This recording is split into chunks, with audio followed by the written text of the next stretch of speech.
ይፈርዱ ነበር እናታችን ይፈርዱ ነበር እንዴ ሳይ ይፈርዱ ነበር ምን እያሉ እኔ እንግዲህ ያዩትን ይፈርዱ ይናገሩ ነበር በእነዚህ አይነት መንፈሶች የምንኖረው ኑሮ እና ያሳለፍናቸው ዘመኖች አቅጣጫቸውን ስተው ሌላ በሆኑ የሚያስገርም አይደለም ስንት አመት ፈረዱ ግን አረ ወደ 50 አመት ይሆናቸዋል እኔ እንኳን ተገባው 30 አመት ሆነኛል 50 አመት ሙሉ አዎ ሰዎች ይመጣሉ ይመጡ ነበር ብዙ ሰው ይመጣ ነበር አሁን ተከለከልን ግን 7 አመት ሆኖናል ልጆቼ እንኳን ይዳኑ እኔ አንዴ ተነክሬያለሁ ልጆቼን እንኳን ይዳኑ ቤትም ያሉት ውጭም ያሉት ሁሉም በሽተኞች ናቸው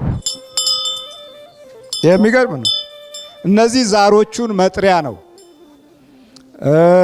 አልፈርድ ሲል ወይም ደግሞ ሐሳብ አላመጣ ሲል ሲደረግለት ይመጣል ከዛ በኋላ ስምና እስቲ ቃጭል የምትወድ ዛር እኔ ግደል ነው የተባልኩት ምን አላት አሁን እሷ ትንሽ ልጅ እኮ ምን አላት በቃ ግደል አጥፋ ነው የተባልኩት በቃ ምንም ነገር በቃ ውጭም እንዳትሄድ እዚህም ሰርታ እንዳትበላ እንዳትኖር ትዳር እንዳትይዝ በቃ ብዳ ባዶውን እንድትቀር በቃ ወይ እንድታብድ ወይ እንድትሞት ነው እጇን እንዴት ያረክ ከውቃቢ በስተጀርባ መወለዳችን የሚያስከትልብን ነገር መቋጫ ያጣ ሁኔታ ነው ሁሌ መጀመርና መሮጥ ነው በይበርቺ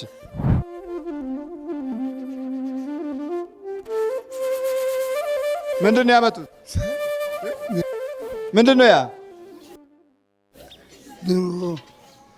ሳያውቁ ፊት ድሮ እስቲ ምንድነው እሱ ካንካሲው አልቀረም ካንካሲውን ልብሱንም አምጥቻለሁ ሁሉንም ምንም ኮተት አልቀረ ለቅሜ ያጥንቻለሁ ምንድነው ኮተቱ አንካሴ ልብስ ካባ ምናምን ምን የነበረ ነው ይፈርዱ ነበር እንዴ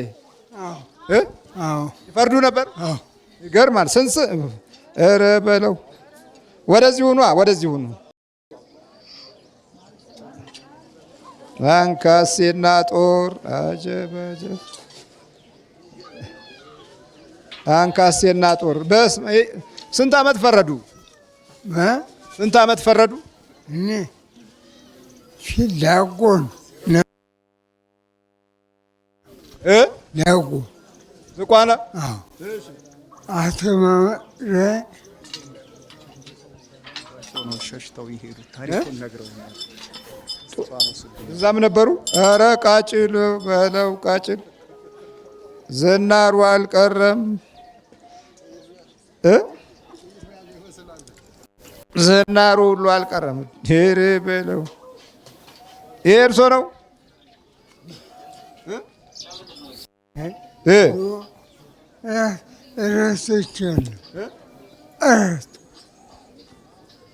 ይፈርዱ ነበር እናታችን ይፈርዱ ነበር እንዴ ሳይ ይፈርዱ ነበር ምን እያሉ እኔ እንግዲህ ያዩትን ይፈርዱ ይናገሩ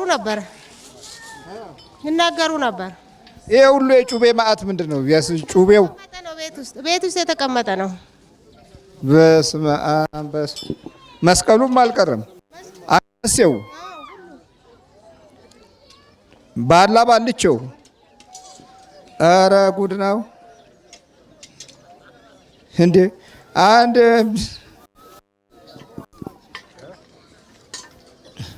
የሚገርም ነው ሁለት ጦር ነው በአንድ ጦር ላይ ሁለት ጦር እስቲ አምጣልኝ ደሞ ጠቋር ደግሞ መስቀል ይፈልጋል እሱ ደግሞ ሌላ ይሄ ደግሞ ባላ ባልቸው ነው ይሄኛው ሌላ አይነት ዛር ነው እሺ ይሄ ባለከዘራ ነው ኧረ በእነዚህ አይነት መንፈሶች የምንኖረው ኑሮ እና ያሳለፍናቸው ዘመኖች አቅጣጫቸውን ስተው ሌላ በሆኑ የሚያስገርም አይደለም ምክንያቱም ጠላት በተለያየ አይነት መንገድ ኧረ በስላሴ ጩቤዎች ውስጥ ደግሞ ጩቤዎቹ ማአት እኮ ናቸው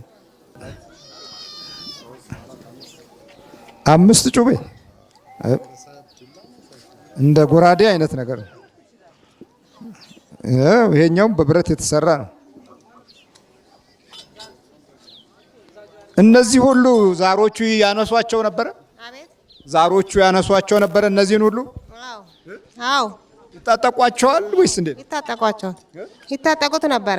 በምን ቀን ነው የሚታጠቁት? እሁድ እሁድ እሁድ፣ ሮብ፣ አርብ። እሁድ፣ ሮብ፣ አርብ። ቆይ እሁድ፣ ሮብ፣ አርብ። አሃ በእነዚህ ነበር የሚጠቀሙት? አዎ እኔ ወጋል እኔ እነሱ ሲመጡ እንጂ በሌላ ጊዜ አረቄና ጠጅ። አረቄና ጠጅ። የሚገርም ነው። ስንት ዓመት ፈረዱ ግን?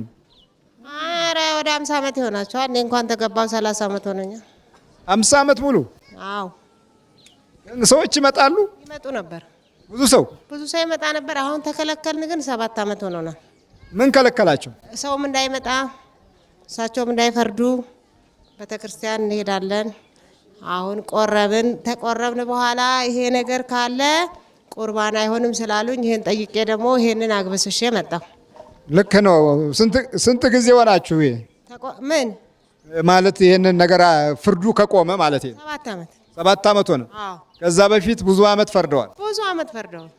ግን ይሄ ቁጭ ብሎ ነበር 7 ዓመት ሙሉ። ይሄም ታስሮ ቁጭ ብሏል። ልብሱም ታስሮ ቁጭ ብሏል። እንደው ቁጭ ነው ያለው። ለምን ለምን አውጥታችሁ አልጣላችሁትም? አላወቅንም። አመጣሉን ጠይቄ ነው አሁን ተረድቼ ነው። እና ቤተክርስቲያን ቤቴ ስመጣ ምንም እንትን አይለኝም፣ ጤናም የለኝም። ልጆችም ግማሹ የታመመ ነው፣ ግማሹ በሽተኛ ነው፣ ስራም የላቸው። ምንድነው ይሄ ነገር? ሰው ወደ እግዚአብሔር ሲመለስ እንደዚህ ይሆናል ብዬ ስጠይቅ ይሄ ነገር ካለ አይለቅም፣ ውሰጂ እዛ ተባልኩ። ልክ ነው። ይሄን ያህል ዘመን ራሱ ቁጭ ካለ ንብረቱ ቤት እያለ መንፈሱ አይወጣም። በፍርድ ጊዜ እንዴት ነው? ያንቺ አይነሳም ነበር? እኔ ምንም የለብኝ። አይነሳም ነበር? አይነሳብኝም። እምነቱም የለኝ። በግዴታ የተቀመጥኩ ሰው ነኝ። በግድ ነው በቃ ግዴታ። የእሳቸው ሲነሳ ያጓራል? የእሳቸው ሲነሳ? ኧረ በስመ አብ ያጓራል። አዎ ያጓራ ነበር። አዎ። ምን እያለ ነው የሚያጓራው? ጠቋርና አዳልሞቴ ሻምበሶ? አዎ እንደሱ እያለ ነው የሚያጓራው። አሁን ይህንን ነገር ከጀመርን በቀደም እናንተ ስም ብላችሁ ትደክማላችሁ እንጂ እሱ ሄዷል፣ እኔ ሄጃለሁ ብሎኛል፣ እናንተ አትድከሙ አሉ። ሄደም አልሄደም ኮተቱን ወስጄ ካልሰጠው አልቀመጥም አልኳቸው። እውነት ነው። አዎ ሄጃለሁ ብሎኛል አሉ። ይሄድም ገደልም ይግባ፣ እኔ ወስጄ ኮተቱን ካላስረከብኩ ልጆቼ እንኳን ይዳኑ። እኔ አንዴ ተነክሬያለሁ። ልጆቼን እንኳን ይዳኑ። ቤትም ያሉት ውጭም ያሉት ሁሉም በሽተኞች ናቸው። ጠቋር የልብኝ ሄዷል። ሄድኩ አለ። ሲፈርድ ኖሮ ሄድኩኝ አልወት ቆርብ አሁን ለዚህ ሰዓታት ደግሜ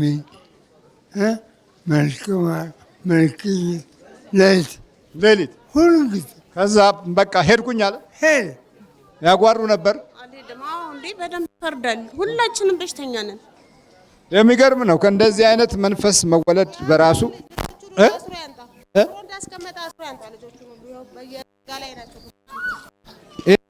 ይሄኛው እነዚህ ጨሌዎቹ መቁጠሪያ ከነጫቃጭላቸው ማለት ነው። የሚገርም ነው። እነዚህ ደግሞ ያው ድብልቅልቁ የወጣ ህይወት ነው ያለን እኮ በጣም የተደበላለቀ መላቅጥ ቃጭሎ የታለ ያቃጭል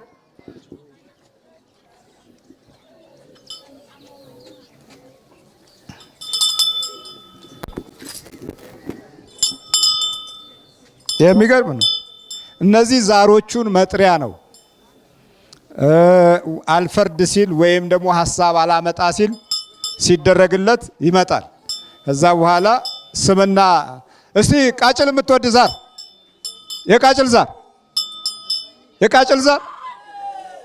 ዛር እዚህ የገባውን አይደለም። የቃጭል ዛር ቃጭል የምትወድ ባለ ቃጭሎች አሉ። በጣም ቃጭል የሚወዱ እንዲያንኳኩና ወዲያውኑ ነው እጅ የሚሰጡት። የቃጭል ዛር ጉድ አምስት እንትን ድብልቅልቁ ነው የወጣው። በሉ ይውረዱ። አሁን ቆይ ሂድ፣ በኋላ እናዳከሙ። ሂድ እዛ ውስጥ ግባ አንተ። እሸኝሃለሁ። በይ ውረጅ፣ ሂዱ፣ ይሁኑ እዛ በሉ። ለእግዚአብሔር ባርኮት፣ እግዚአብሔር ይፍታ። አይዞት። ያው ረጅም ዘመን ከጠንቁለና ቢኖሩም ያው የእግዚአብሔር ምሕረት መቼም ምሕረቱ ለዘላለም ነውና ነው እኮ። በል የት አለ አራስ ነሽ አንቺም? እኔንም ሰሩልኝ ግንባሬ ላይ ልጆች ሁሉ በሽተኛ ናቸው። ችግር የለም በቃ ይሄ ኮተት ከወጣ ያው እናንተ ቀስ በቀስ ይወጣል።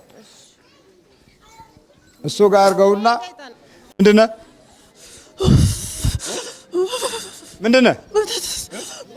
መተት ነው። ስንት ዓመት ነው ከያዝካት? ቆይቷል። ዛርስ? ዛርክማ ከጥንት ነው ከአያቶቹ። ከአያት የመጣ ነው። ምን እያርክ ነው የኖርከው? እያስለቀስኩ፣ እያስራብኩኝ፣ እያበሳጨሁ። ናተ ልቀቀው። እሱም ያው ነው። ምንድን ነው እያስለቀስክ እያበሳጨ? አዎ እያናጫዋት እያሳጣዋት። አሁንማ ንጻማ ገባች እኮ። ገባችብኝ። መግባቷ ታዲያ ለአንተ ምንድን ነው ችግሩ? አልፈልግማ። ሁሉ ነገር ተስተካከለላት እኮ።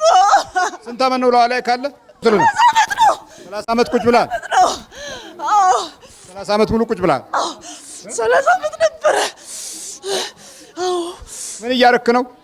እኔማ እያጣላኋት፣ እያስለቀስኳት፣ እያስራብኳት ነበረ። አሁን እዛ ሰላ ድንጋይ የሚባል ሀገር እየሄደችብኝ፣ እዛ ሁሉ ነገር ተስተካከለባት።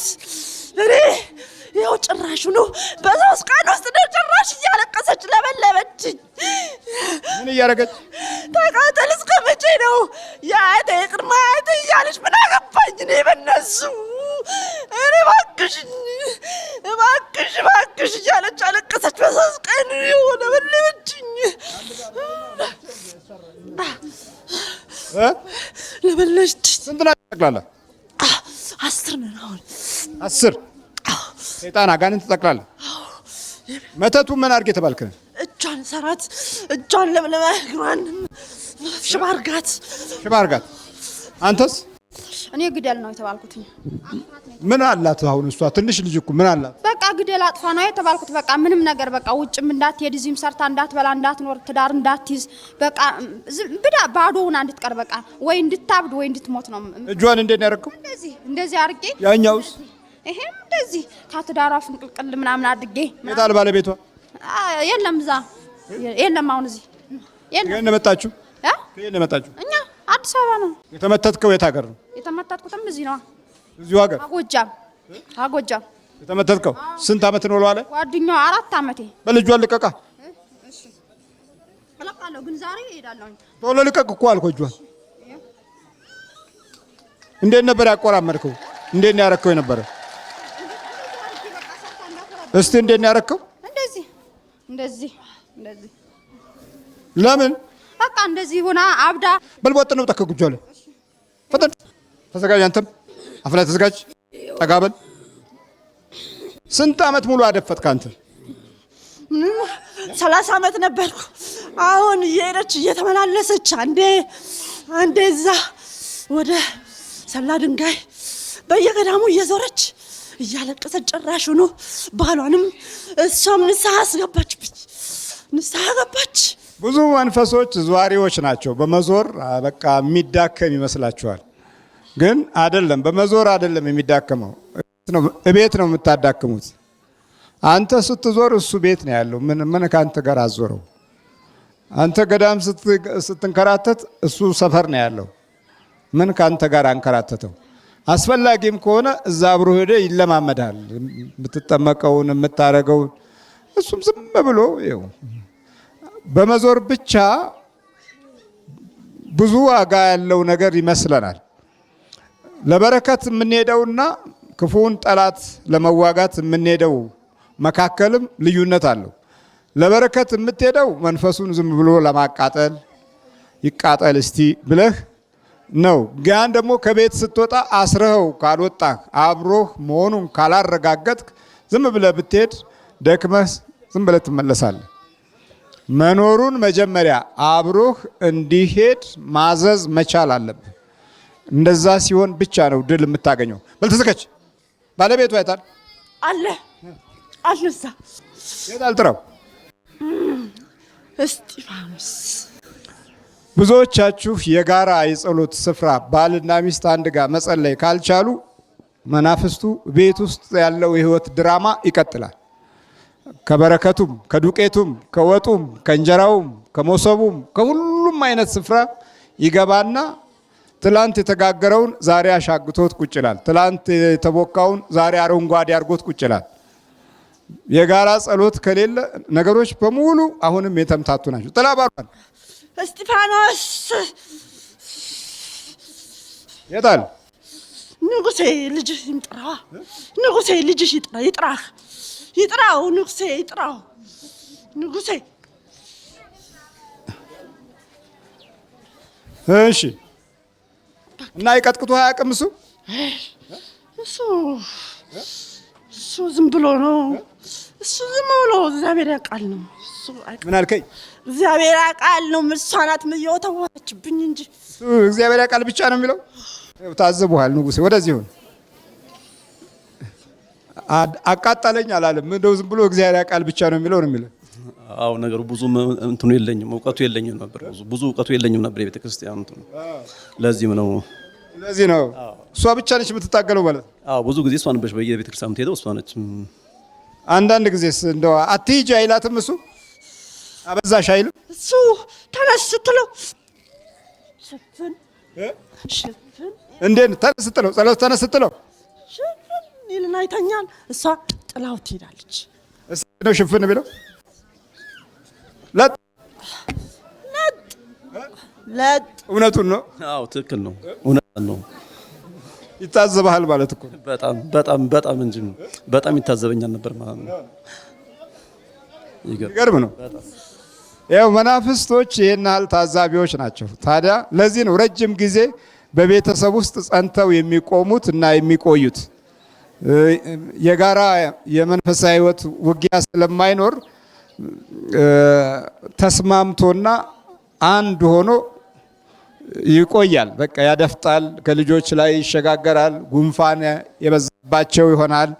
መናፍስቱ በቤት ውስጥ ስር የሰደደ ሆኖ የምታገኙት የሚከተሉት መንገዶችን ታገኛላችሁ። ቤት ውስጥ ጉንፋን ሁልጊዜ አይለያቸውም።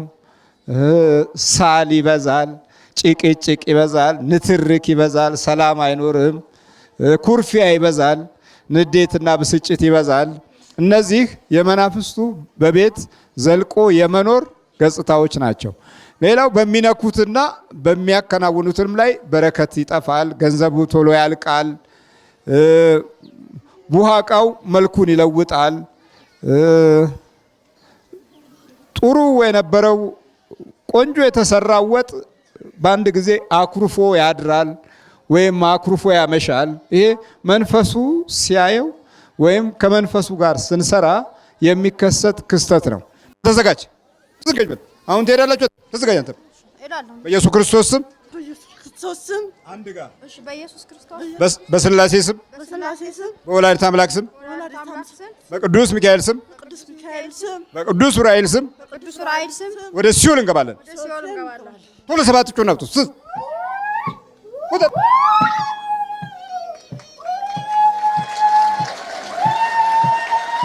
ማነሽ? ማነሽ? ፋሲካ ማነሽ? አልማዝ የት ነበርሽ?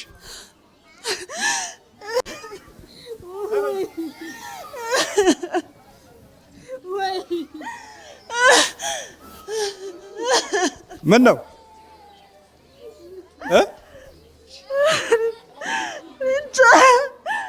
እዚህ ጋር ስመጣ የሆነ ነገር ይዞኝ ነው የመጣው እኮ። ምን ይዞሽ መጣ?